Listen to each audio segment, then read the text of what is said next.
Hello and welcome to Anu's classroom. As promised, we will be continuing our discussion on Unit 2 of MMPC 3 Economic Growth and Development. So, we will cover the second half of this unit in this session. So, here we will be discussing on the various concepts that are related to national income as well as about inflation and all its effects on various aspects of the economy. Now, the national income part, the various concepts that are related to national income, I'm not saying it is not important, it is, but I would say it is not as much of a fan favorite for our term and examination question paper makers than inflation is. More number of questions have come from the inflation part of this unit than from national income part. Questions have come. I'm not saying questions have not at all come. Questions have come, but not as much as inflation. So we will be focusing more on inflation part than the national income part. But yes, we will be learning about all the various concepts. Okay, so let's get started. So, national income. When we talk about national income, what comes into your mind? Things like gross domestic product and such things, right? So, the health and well being of our economy is judged by these factors, right? These indexes, you can say, by the total amount of income that our citizens make and how much of that gets converted into capital or as investment, all these things. So these indexes are created by national income account. Okay, national income accounting is, or NIA, is what helps us understand the growth and the trajectory of our economy. And the major figure that gets used in almost everywhere is the gross domestic product, the GDP. Everything else gets derived from this GDP, we can say, most of it.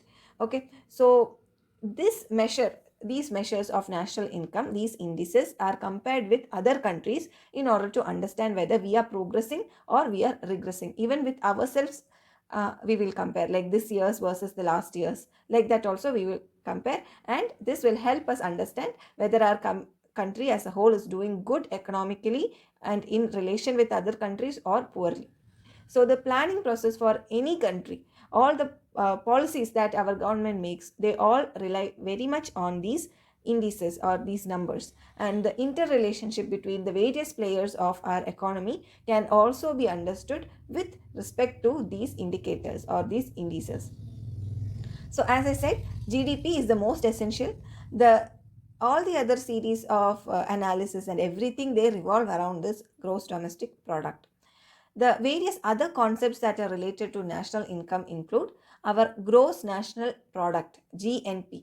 It is the total value of all the goods that are produced and services that are provided by country during that particular fiscal year.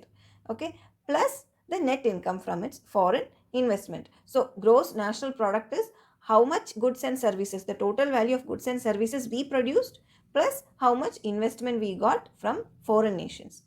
The NNP, or net national product, is the total value of goods produced and services provided in our country during this current year after capital good depreciation has been allowed for. That is, see, if I purchase something, okay, or if I have a certain amount of capital, we all, I hope you guys are aware of the concept that a penny today or a rupee today is worth more than a rupee tomorrow. That shows that there is value, there is a time value associated with money. What we have today is always more valuable than what we might have tomorrow.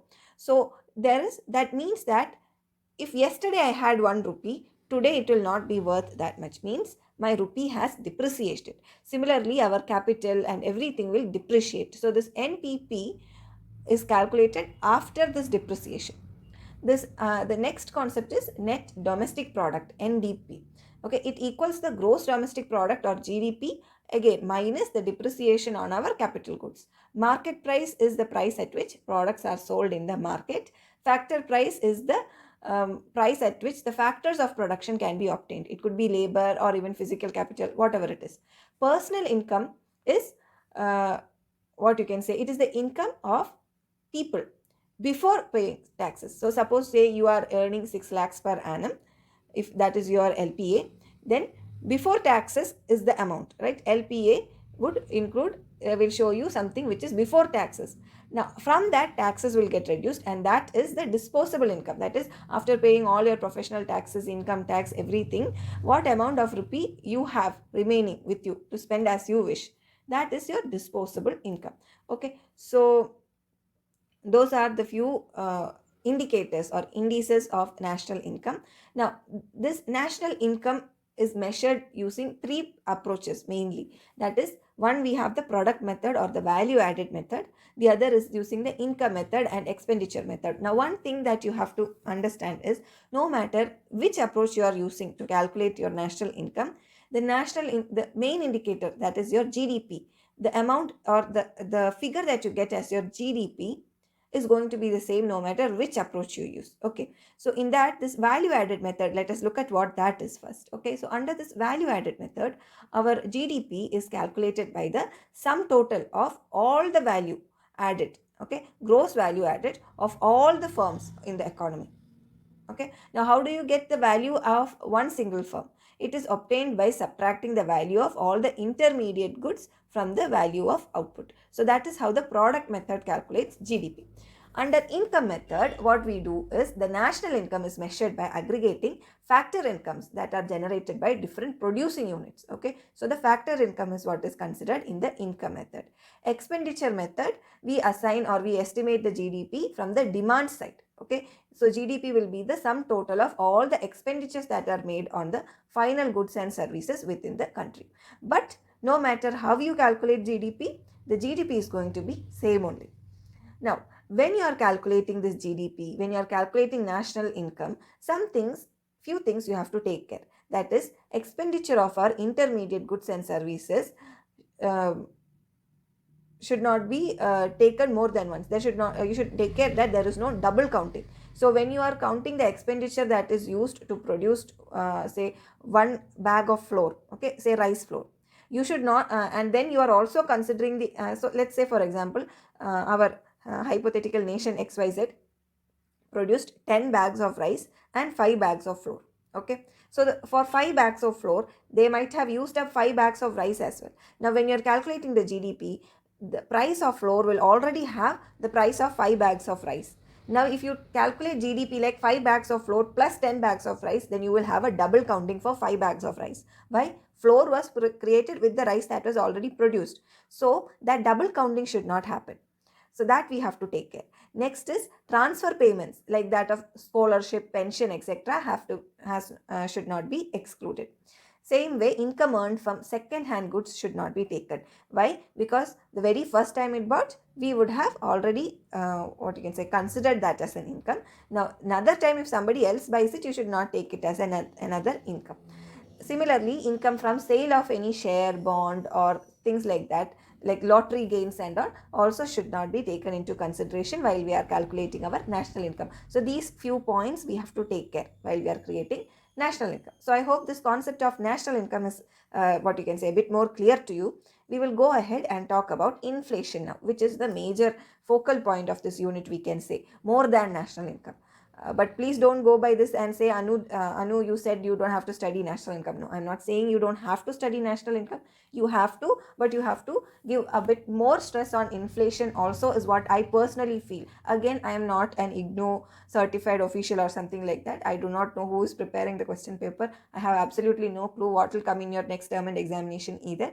All I do is I take the previous year question papers, run some analysis, see what are probable, what gets more weightage, and that is how I am telling you. Okay, always for 100% marks, study everything and go. Okay, so inflation, what is inflation? Inflation can be understood as a situation where too much money, okay, there is too much money in the market, there is no dearth of money, but we don't have adequate amount of goods. Okay, so no matter, see, for example, if you are very hungry and there is no rice available, it doesn't matter even if you are a multi-millionaire, there is no rice to give. What we will do? Correct? So that is the situation of inflation. There is too much money in the market, everybody is rich, but we don't have enough goods to serve all the people. So a situation like a situation like this, what happens is that the value of money will fall down completely. It wouldn't even matter that you are a multi-millionaire or not. Those notes just become paper, right? Without any value, because there is nothing in right now which it can purchase. So that is one definition you can say about inflation. Now, the issue of inflation, it is very important. Why? because inflation could be a boon as well as a bane also. So a rise in prices, there is too few goods, so the whatever good is there, it is rising in prices, means the producers of that good is benefited, correct? So since the producers get benefited, maybe they will take that money and try to produce more in hopes of earning more money, okay? But at the same time, if the price is too high, then it becomes a burden on the consumers. Especially all these things hit the weakest or weaker sections of the society more than it does the higher section. No matter how you toss the coin, the rich will get richer and the poor will get poorer in these cases, so it also creates a lot of many political and social problems as well. So if too much inflation is the cause of all this problem, right? If there is too much inflation, definitely it is a problem, but a moderate level of inflation is expected. Everybody accounts for. Nobody thinks that like in our parents time, you used to get a candy for 50 paise. Nobody expects anything for 50 paise. Even 50 paise itself doesn't exist these days, correct? So that level of what you can say, earlier like my parents, my mother and all, she used to say when she was going to study, maybe for like 1 rupee and all, she was able to commute. Even when I was studying, it used to be like students used to need only pay one rupee or 2 rupee, like that. If you are in your uniform and you have your ID card and all, bus drivers used to take maybe 1 or 2 rupees, that's all. But now even students have to pay 5 rupees, right? So by the time it is my child's time to go to college, god knows whether 15 rupees will be enough or not, right? Similarly the bus fare also. So everybody is aware that a certain level of inflation is definitely going to happen throughout the ages, and we will definitely be preparing for that. So a moderate level is okay, but anything above a moderate level, then there is going to be an imbalance in the society.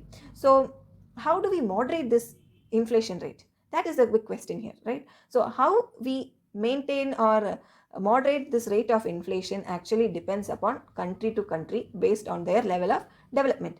Like for example, if you're taking the case of India, there is a committee that was set up by RBI to review our monetary system. It is known as the Chakravarti Committee. It was first created in 1985. Okay, so according to that committee, we found out that for our economy, a 4% rate of inflation is desirable for India's economic growth. It is okay. So that is the rate of inflation, moderate rate of inflation that we are okay with. But it would not be the same universally. For a different country, it would be a different rate of inflation, which they find as moderate. So like that, differences will be there. Now, how do we measure this inflation? How are they measuring it? There are two common methods for measuring this inflation. One is the changes in price index number. So, how price index number PIN changes year to year. That is one method we use to measure inflation. The other is the gross national product, GNP deflator, also known as the GNP, implicit price deflator. Now, out of these two indexes, it is generally accepted that the GNP deflator method is better because it has a much more broader coverage. Okay, so these are the two ways in which we can measure the rate of inflation. There are mainly three types of inflation as well. So this is again a fan favorite for TEE question paper makers. It comes up as essay question, it comes up as short note question. They just randomly throw it in one way or the other in the term and examination paper most of the time, most of the years. So that is, either they will ask you about what do you mean by inflation, what are the different types of inflation and all, or they will ask you to write a short note on any one or two or even three types of inflation. So the three types of inflation are creeping inflation, which is okay. Then we have galloping inflation, which is kind of a bit of a problem. We have hyperinflation, which is definitely problematic. So generally, when the rate of inflation is single digit, okay, that is less than 10%, generally we would say 4 to like 7-8%, and we say that it is a creeping inflation. It is moderate, it is okay. Okay, it is mostly expected by consumers as well as producers, and they definitely will make a plan for accommodating that creeping inflation. Okay, now when our inflation moves from being a single digit number to a double or a triple digit range in a year, okay, in a single year it is going to a double or a triple digit range, then it is going to erode the savings of the economy. Now the time range over here is very important. Okay, the inflation is doubling or tripling over the course of a year, a whole year it is taking. Okay, then it is going to erode the savings of our economy, and it will have a very much of a disastrous effect on the fixed income group as middle class people. Okay, who depend on 9 to 5 jobs for getting their salaries, for having their livelihood. For us, it is going to be a big impact. Now, hyperinflation is the most dangerous form of inflation. Here, what happens is that the price will rise by more than 50% in a single month. Okay, so this month, say starting of October, I was able to get a bag of rice, say 1 kg of rice for 40 rupees. By next month, if that same bag of rice, that same 1 kg of rice is going to cost me, say, more than 80 rupees, that is dangerous. That is highly dangerous, correct? So, paper currency loses its value drastically, and the current note of biggest possible denominations are printed. Okay, so the most recent hyperinflation case I can think of happened right now in Sri Lanka when they were going the when they were in that financial crisis time. It was a hyperinflation period. People just couldn't, like, money was not at all enough. Prices were skyrocketing, like blowing over the roof, right? So that is an example of our hyperinflation. So I hope you guys got an idea of the various types of inflation. If a question comes, I hope that you guys will be able to answer it appropriately, right? Now, as we saw what are the various types of inflation, how we measure inflation, all those things, very good. Now, what exactly causes this inflation? The main cause of inflation, we can say, are clubbed into two major what you can say headings. They are the demand pull inflation and cost push inflation. Okay, demand pull and cost push. So according to the demand pull inflation, the main cause of inflation is the increase in demand or aggregate demand, which consists of mainly four components, that is consumption, investment, government expenditure and net export. And the increase in the cost of production is the major cause of our cost push inflation. So whenever the cost of production increases, the producers, what they will do, they will tend to shift the burden of this increase in the form of higher prices onto the consumers, right? If the petrol price rises, our vegetable prices also increase. Why? Because now they have to pay more to get your goods transported. So you as customers, you are the reason why we are bringing it here. If you nobody want it, we will not be bringing it all the way from Tamil Nadu or wherever and selling it to you. No, so you have to bear the burden of our fuel price increase. That is what happens, right? At the end of the day, for everybody to meet, we are there, middle class people. Okay, so middle class and lower middle class people, we are there to get all the beatings. So what will happen? It translates into a higher price for the consumer. So that is the cost push inflation. So an increase in the money wages due to pressure of trade unions and decrease in the supply of raw material, increase in the price of inputs like raw materials, etc., are all the major constituents of cost pull inflation. The most easiest example that we can think of is fuel price rise means everything rise, right? So what is actually happening there? So those are the various causes of inflation. Now, when there is inflation, what actually happens? That is also important to know, right? So when inflation happens, it affects almost all the economic agents of the economy, whether it be us consumers or producers or the government. Everybody is impacted. Nobody is left alone by inflation. It is a very impartial form of what you can say market situation there. Okay, it affects everybody. But though it affects everybody, for some people the effects are favorable, while on the other side of the coin, for some people it is unfavorable. Now, whether inflation becomes favorable or unfavorable to you depends upon in which side of the coin you stand, correct? And also on the rate of inflation as well. So how does it affect income or wealth distribution? That depends upon the price of output which the producer produces and the price of input like labor or land. If output price rises more than input price, what happens? Income will be distributed in the favor of the producer or the profit earner, that is the employer. So the revenue wage gap, what will happen to the revenue wage gap? It will increase and the larger share of national income will go to the employer. So overall, the firm or the producer who was already rich, they will get even richer, but the poor, that is us working class people, will get poorer. Same way, inflation also erodes the purchasing power of money, correct? Because of too few goods and too much money, the money is now worth very much less. So what happens? The real wage or the real income that we are earning will again decline, and with the rise in prices. So that means we can now only get fewer goods with the same amount of income. So this type of effect is again harmful to us daily wage earners and persons with fixed income and the employees who are working in unorganized sector and all. Why? Because they do not have any safeguard against this price rise. Now, when you talk about borrowers and lenders, we find that borrowers, those who take loans, are the people who gain due to inflation, but lenders, those who lend money, they will lose. Okay, so how that happens? Say, for example, we are the borrowers. Okay, we take a loan, let's say from the bank for maybe 1 lakh rupees. Okay, so you are taking the loan at a prevailing rate of inflation.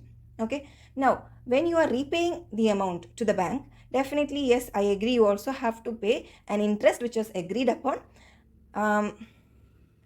But what is happening when you repay? Even though you are repaying with the interest, you must understand, because of this rate of inflation also being there, the money that you are giving back is of anyway a lesser value. Why? Because we are also having rate of inflation. Okay, so you must understand that there is time value of money already there, which makes the penny tomorrow worth less than the penny yesterday. Plus there is a, what you can say, on top of that there is inflation also, which makes it much more lesser, okay, tomorrow. Now actually, when whatever you are paying very less in terms of purchasing power, okay, or goods and services. That aspect you have to think. Okay, so the amount of money you took, say for example 1 lakh rupees if you took, then maybe, let's say for example, hypothetically, with that 1 lakh rupees, now you could have bought say 20 tons of rice, definitely more than that, right? But let's just assume 20 tons of rice. Even with interest, tomorrow, even if you pay back 1 lakh and 10,000 with interest, okay, with interest, maybe tomorrow when you're paying back with that same amount of money, you might not even be able to purchase 1 ton of rice. Why? Because of the inflation that is prevailing there. So that is why you as a borrower will gain and your lender will lose. Now you have 20 tons of rice with you, but that lender, whoever lent you money, when they get that money back, they might only be able to purchase say 1.5 tons or something like that only. Okay, just an example now, absolutely offshort, what you can say, example in terms of the amounts mentioned, but still. Okay, I hope you understood the concept there. So the monetary policy is one of the policy options and a direct method for controlling such an inflation. And Reserve Bank of India makes use of this monetary policy to regulate the supply of credit in the market. You might have noticed at times that they increase the rate of interest. Just look at your FD rates itself. That is more than enough to understand this. Sometimes the FD rates are more.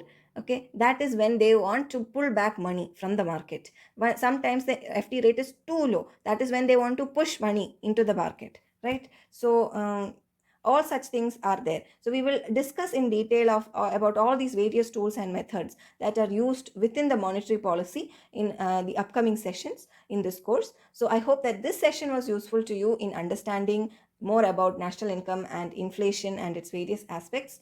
I hope you guys found this session useful. All the very best for your term and examination. Thank you so much. Take care. Bye bye.